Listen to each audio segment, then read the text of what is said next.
Hello to all, आप सभी का फिर से एक बार स्वागत है सद्गुरु पाठशाला में। तो आज का हमारा टॉपिक है क्लास 11th बायोलॉजी से animal kingdom, one of the important chapter for biology students. तो इस वीडियो में हम एनिमल किंगडम में बेसिस ऑफ क्लासिफिकेशन डिस्कस करने वाले हैं और फिर आगे जो है बाकी के फाइलम्स की सीरीज़ आएगी।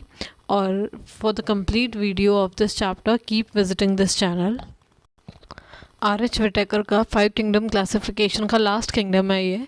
इससे पहले वाले मोनेरा, प्रोटिस्टा, फंजाई हमने डिस्कस कर लिए हैं। प्लांटी वाला वीडियो अभी भी पेंडिंग है, वो soon I will be upload. उसके बाद ये चैप्टर आता है एनिमल किंगडम। एनिमल किंगडम का इंट्रोडक्शन अगर हम देखें, so there are millions of animal species present on this earth, whether it is land, ocean or air. There are millions and millions of species, so they need to be classified, otherwise the same thing study में problem आएगी। अगर हमने कोई new organism अगर discover भी किया है तो फिर हम उसको किस कैटेगरी में प्लेस करें, उसमें भी प्रॉब्लम आएगी। So there are so many things जिसकी वजह से क्लासिफिकेशन जो है बहुत इंपॉर्टेंट है।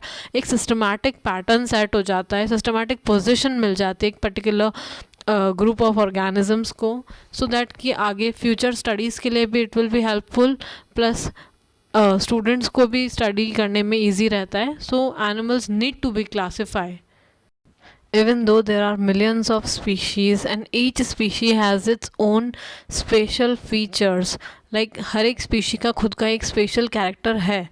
there are lots and lots of exceptions are there in the animal kingdom too, but still irrespective of the differences कुछ ना कुछ जो है सिमिलर फीचर्स प्रेजेंट हैं ऑर्गेनिजम्स में। तो उन सिमिलर फीचर के बेसिस पे हम इन्हें क्लासीफाई कर सकते हैं। So there are few basis of classification जो हम डिस्कस करने जा रहे हैं। उनमें से फर्स्ट है लेवल ऑफ ऑर्गेनाइजेशन। जैसे कि सबसे फर्स्ट लेवल ऑफ ऑर्गेनाइजेशन है सेल्यूलर ऑर्गेनाइजेशन। सबसे सिंपलेस्ट ऑर्गेनाइजेशन है ये। इसमें मल्टीपल सेल्स जो हैं वो लूजली एग्रीगेट कर रहे हैं। अब देखिए एनिमल किंगडम आ गया है तो हम यूनिसेल्यूलर ऑर्गेनिजम्स की बात तो कर नहीं सकते, हम यहाँ मल्टी सेल्यूलर ऑर्गेनिजम्स की बात करेंगे। मल्टी सेल्यूलर में भी सेल्यूलर ऑर्गेनाइजेशन जिसमें जैसे कि बहुत सारे मल्टीपल सेल्स हैं वो एग्रीगेट हो गए हैं, बट हर एक सेल्स इंडिविजुअली परफॉर्म कर रहा है। इस तरह का सिंपलेस्ट जो लेवल ऑफ ऑर्गेनाइजेशन है उसे सेल्यूलर लेवल ऑफ ऑर्गेनाइजेशन बोलते हैं, और ये सबसे पहले फाइलम पॉरीफेरा में ही देखने को मिलता है। फिर आते हैं जैसे कि cells are group together to form tissues. ठीक है, मल्टीपल सेल्स जो हैं वो ग्रुप होते हैं एक साथ और एक सेम फंक्शन परफॉर्म करते हैं, उसे हम टिश्यू बोलते हैं। तो टिश्यू लेवल ऑफ ऑर्गेनाइजेशन फिर प्रेजेंट आती है। लाइक धीरे धीरे एडवांसमेंट की तरफ जा रहे हैं एनिमल्स, और tissue level of organisation present होती है सीलेंट्रेट्स एंड टिनोफोरा में। फिर कई तरह डिफरेंट टाइप्स ऑफ टिश्यूज़ जो हैं एक साथ कंबाइन होके एक ऑर्गन का सिंथेसिस करते हैं, एक ऑर्गन बनाते हैं। This type of organisation is called organ level of organisation, जो कि प्लेटीहेल्मिन्थ में प्रेजेंट होती है। प्लेटीहेल्मिन्थ के कुछ ऑर्गेनिजम्स में ऑर्गन सिस्टम लेवल भी प्रेजेंट होती है। फिर हम बात करते हैं organ system level of organisation की। इसमें कई डिफरेंट ऑर्गन्स जो हैं एक साथ एसोसिएट होके एक कॉमन फंक्शन परफॉर्म करते हैं, जैसे कि डाइजेस्टिव सिस्टम है, सर्कुलेटरी सिस्टम है। डाइजेस्टिव सिस्टम में हम देखते हैं कि like lungs, oesophagus, small intestine, large intestine सब मिलके एक कॉमन फंक्शन परफॉर्म कर रहे हैं डाइजेशन का, न्यूट्रिशन का। ये हमें देखने को मिलती है एस्केहेल्मिन्थ से लास्ट कॉर्डेट्स फाइलम तक। जो लेवल ऑफ ऑर्गेनाइजेशन है वो सेल्यूलर से स्टार्ट हुआ, फिर कई सारे सेल्स जो हैं एक साथ ग्रुप होके टिश्यू बने, टिश्यू बन के ऑर्गन्स बने, और फिर ऑर्गन से organ system level of organisation, and this is the advanced level of organisation. Second basis is symmetry. Symmetry में क्या होता है, अगर हम किसी भी ऑर्गेनिज्म को किसी भी एक प्लेन से कट करें तो मॉर्फोलॉजिकली एक्सटर्नली जो है वो हमें 2 इक्वल पार्ट्स में डिवाइड होता हुआ दिखे, इस चीज़ को हम सिमेट्री कहते हैं। जैसे कि ये एक्सटर्नली की बात कर रही हूँ मैं, इंटरनली नहीं कह रही। जैसे कि पॉरीफेरेंस हैं, इनमें एसिमेट्री प्रेजेंट होती है। ए का मतलब no and symmetry mean symmetry, मतलब इनमें कोई सिमेट्री है ही नहीं। आप इन्हें किसी भी प्लेन से कट करो, ये कभी भी 2 इक्वल पार्ट्स में डिवाइड ही नहीं हो सकते। सो ये पॉरीफेरेंस है। उसके बाद आती है रेडियल सिमेट्री। आप इमेजिन करें एक फुटबॉल है, आप उसको किसी भी प्लेन से कट कर लीजिए, वो 2 इक्वल पार्ट्स में डिवाइड होगी। जैसे एक एग्जांपल के तौर पे आप एक स्टारफिश ले लीजिए, स्टारफिश में भी रेडियल सिमेट्री प्रेजेंट होती है। सो जैसे आप इसको किसी भी प्लेन से कट करेंगे तो it will divide into 2 equal parts. Radial symmetry present होती है टीनोफोरा, सीलेंट्रेटा एंड एकाइनोडोमेटा ऑल्सो, यहाँ पे मेंशन नहीं है। तो एकाइनोडोमेट्स में भी रेडियल सिमेट्री प्रेजेंट होती है। अडल्ट्स में, लार्वा में बायलेटरल सिमेट्री होती है। देखते हैं हम बायलेटरल सिमेट्री, जैसे कि यहाँ पे मैंने डायग्राम में बता रखा है। जैसे कि एक ह्यूमन है, उसको अगर हम एक प्लेन से कट करेंगे फ्रॉम हेड, तो देखेंगे कि 2 इक्वल पार्ट्स में डिवाइड हो जाएगा एक्सटर्नली, और बाय मीन्स 2। सो ये वाली जो सिमेट्री है ये हमें प्लेटीहेल्मिन्थ से देखने को मिलती है अंटिल लास्ट कॉर्डेट्स, एक्सेप्शन बीच में एकाइनोडोमेटा आता है। नेक्स्ट बेसिस पे जाने से पहले हम एक चीज़ डिस्कस कर लेते हैं, जैसे कि during fertilization male and female gamete fuses to form zygote which is diploid, ठीक है। फिर उस जाइगोट में बाद में क्लीवेज होता है, दैट मीन्स डिवीजन होता है, और एक मल्टीपल सेल्स का बॉल, सॉलिड बॉल बनती है जिसको मोरूला बोलते हैं। मोरूला में फिर ब्लास्टोलेशन होता है और एक हॉलो सेल्स की हॉलो बॉल बनती है सेल्स की, जिसको ब्लास्टोला बोलते हैं। फिर उस ब्लास्टोला में गैस्ट्रुलेशन होता है और फिर एक गैस्ट्रूला बनता है। गैस्ट्रूला जो फॉर्म होती है उस टाइम पे जो एम्ब्रियो है, जो डेवलपिंग एम्ब्रियो है, उसमें जर्म लेयर्स बनने लगती है। Germ layers are like ectoderm, mesoderm and endoderm. इन जर्म लेयर से हमारी बॉडी के डिफरेंट पार्ट्स ओरिजिनेट होते हैं। So our third basis is triploblastic और diploblastic organization. It depends on the germ layers. तो डिप्लोब्लास्टिक एनिमल्स वो एनिमल्स होते हैं जिनके डेवलपिंग एम्ब्रियो में 2 जर्म लेयर्स होती हैं, और वो होती हैं एक्टोडर्म और एंडोडर्म। मेसोडर्म यहाँ प्रेजेंट नहीं होती है। मेसोडर्म की जगह एक जेल जैसा सब्सटेंस होता है, ओके, जेल की लेयर होती है which is undifferentiated layer, okay, उसे हम बोलते हैं मीजोग्लिया। एक्टोडर्म और एंडोडर्म के बीच में मीजोग्लिया प्रेजेंट होता है। एंडोडर्म जो होता है वो हमारी जो गट है, एलिमेंट्री कैनाल, या we can say yes alimentary canal को लाइन करती है, उस लाइन को हम बोलते हैं एंडोडर्म, ठीक है। और जो बॉडी वॉल है उसको लाइन करता है एक्टोडर्म। इन दोनों के बीच में देयर इज़ नो मेसोडर्म, तो वहाँ पे उस कंडीशन को हम बोलते हैं डिप्लोब्लास्टिक कंडीशन, और ये प्रेजेंट होती है सीलेंट्रेटा एंड टिग्नोफोरा पे। उसके बाद हम आते हैं ट्रिप्लोब्लास्टिक ऑर्गेनिज्म में। ये मोर एडवांस्ड है। इनमें जो डेवलपिंग एम्ब्रियो है, इनमें 3 जर्म लेयर्स होती हैं, ectoderm, endoderm and mesoderm. Mesoderm का काम होता है एक्टोडर्म को एंडोडर्म से कनेक्ट करना, ऑल बॉडी को कनेक्ट करना, ठीक है। एक्टोडर्म जो है वो फॉर्म करती है हमारी बॉडी में, हमारी स्किन बनाती है, हमारा नर्वस सिस्टम बनाती है। एंडोडर्म जो है हमारी गट की लाइनिंग, हमारे लिवर की लाइनिंग, लंग्स और ऑर्गन्स की लाइनिंग्स को बनाती है। और मेसोडर्म जो है एक्टोडर्म को एंडोडर्म से कनेक्ट करता है और कनेक्टिव टिश्यू बनाता है हमारी बॉडी का, जैसे कि मसल्स हो गए, बोन्स हो गए, ब्लड हो गया, ये सब मेसोडर्म बनाती है हमारी बॉडी में। और साथ ही मेसोडर्म का जो कनेक्शन है वो सीलोम से भी है। हमारी बॉडी में जो कैविटी है जिसमें फ्लूइड फिल्ड कैविटी जिसको हम बोलते हैं, सीलोम जिसको हम बोलते हैं, जिसमें हमारे ऑर्गन्स प्लेस्ड होते हैं, it is for the protection. So coelom की बात हम सिर्फ ट्रिप्लोब्लास्टिक ऑर्गेनिजम्स में ही करेंगे क्योंकि उन्हीं में मेसोडर्म होता है। डिप्लोब्लास्टिक में मेसोडर्म होता ही नहीं है, तो वहाँ पे हम सीलोम की बात ही नहीं करेंगे। सो ट्रिप्लोब्लास्टिक ऑर्गेनिजम्स ही तरह तरह के सीलोम्स शो कर। देखिए, सीलोम एक कैविटी होती है जो कि हमारी बॉडी वॉल और गट के बीच में प्रेजेंट होती है। सीलोम जो है वो हमने देखा था मेसोडर्म से डिराइव होती है।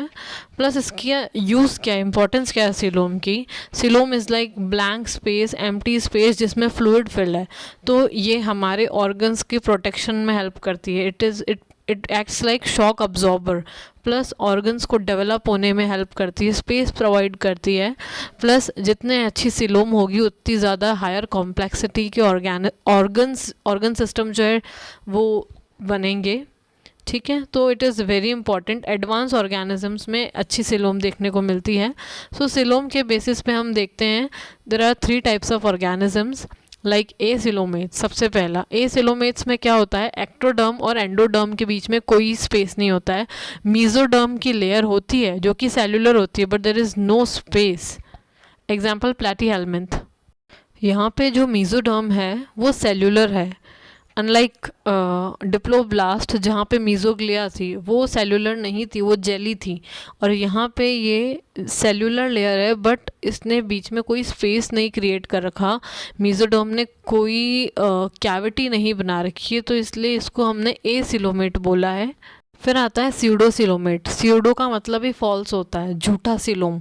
मतलब एक्टोडर्म और एंडोडर्म के बीच में क्या है, मीजोडर्म के कुछ कुछ पाउचेस प्रेजेंट हैं, मीजोडर्मल सेल्स के कुछ कुछ पाउचेस प्रेजेंट है, उसी की कैविटी में उसी को ही हमने कैविटी कंसिडर कर लिया। और या फिर हो सकता है कि ओनली वन साइडेड जो है मीजोडर्म की लेयर है, दूसरे साइड है ही नहीं। मान लो एक्टोडर्म वाले साइड मीजोडर्म की लेयर है पर एंडोडर्म वाले साइड मीजोडर्म की लेयर नहीं है, तो ये भी एक ट्रू सिलोम नहीं किया कहा जा सकता, इसको भी हम स्यूडोसिलोम ही बोलेंगे। और ये प्रेजेंट होते हैं एस्के हेलमिन्थ में। जो ट्रू सिलोमेट्स होते हैं जिन्हें हम सिलोमेट्स भी कहते हैं, उनमें प्रॉपर बॉडी कैविटी होती है। जो बॉडी कैविटी है वो लाइंड होती है बाय मीजोडर्मल सेल्स, जैसे कि एक्टोडर्म और एंडोडर्म दोनों सेपरेटली मीजोडर्मल सेल से लाइंड होते हैं, और उन दोनों मीजोडर्मल लाइनिंग के बीच में स्पेस होती है जिसको हम सिलोम कहते हैं, कैविटी कहते हैं।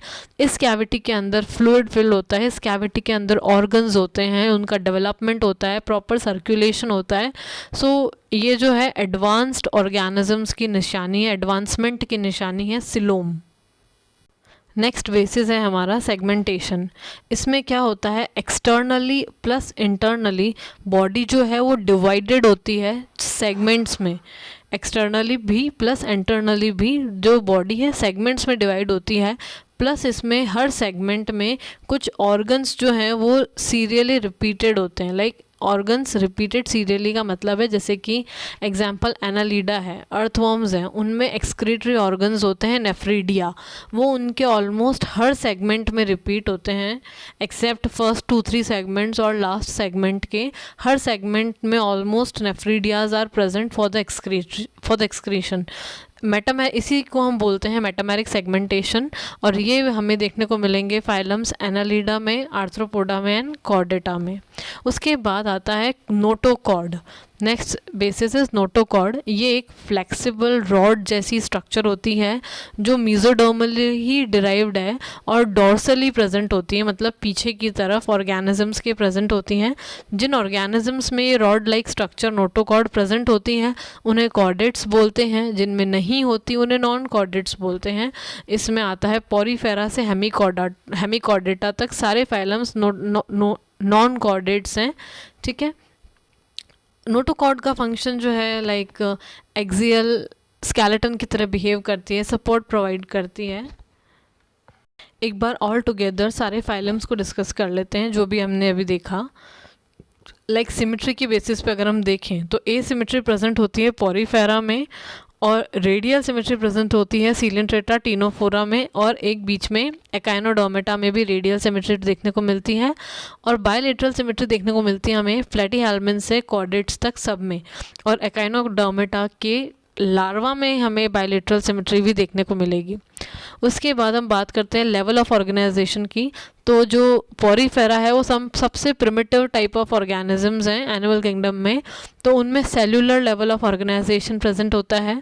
फिर उससे थोड़ा advance tissue level of organisation coelenterata और टीनोफोरा में प्रेजेंट होगा। आप देखेंगे कि ये हमेशा दोनों साथ ही चल रहे हैं मोस्टली।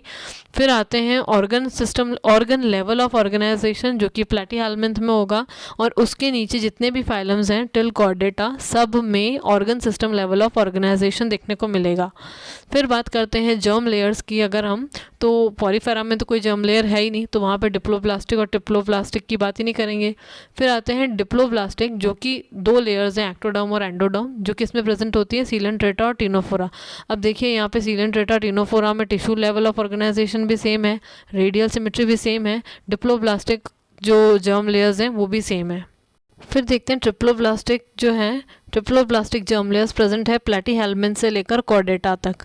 अब क्योंकि ट्रिप्लोप्लास्टिक है तो इसमें मीजोडर्म है, मीजोडर्म है तो सीलोम की बात होगी।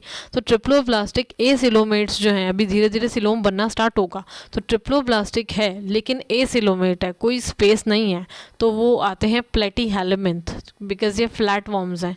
उसके बाद आते हैं स्यूडोसिलोम पे, हम थोड़ा एडवांस हुए, तो ट्रिप्लोप्लास्टिक प्लस स्यूडोसिलोमेट्स ये हैं एस्के हेलिमेंथ। और फिर आते हैं ट्रिप्लोप्लास्टिक प्लस ट्रू सिलोमेट्स और वी कैन से सिलोमेट्स, ये हैं Annelida, Arthropoda, Mollusca, Echinodermata, Hemichordata and Chordata. ये सारे फाइलम्स में हमें ट्रिप्लोप्लास्टिक और सिलोमेट कंडीशन देखने को मिलेगी। सो ये एक लाइक सारे बेसिस को मैंने एक ही साथ लिख दिया है।